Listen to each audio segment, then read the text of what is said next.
The Searsport Select Board held an informational meeting with representatives from Maine DOT and the Maine Port Authority to discuss the state's proposed offshore wind port. At tonight's meeting, the Select Board asked questions that were submitted ahead of time regarding the wind port and the impacts it would have on the area. In February, the state announced the preferred locations for the wind port is Sears Island. Many residents have spoken out against the wind port being built on Sears Island, suggesting Mack Point as an alternative location. Representatives from the state say they are still very early in the process, which will take years.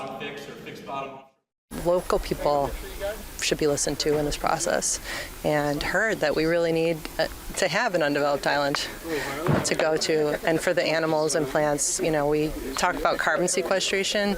Having mature ecology, like an intact ecosystem, is way more important than building out offshore wind. We could do that on industrial sites that already exist. It's still an ongoing process. I mean, the permitting process here, we anticipate to take a minimum of 2 years. We hope to do that concurrently with the NEPA process. And I mean, ultimately, you know, the final decision is to find the least environmentally damaging practicable alternative. We're committed to doing that and have devoted a lot of resources to make sure we do it right. Over 70 questions were submitted and many were not addressed due to time constraints. The town and the state plan to hold more meetings going forward.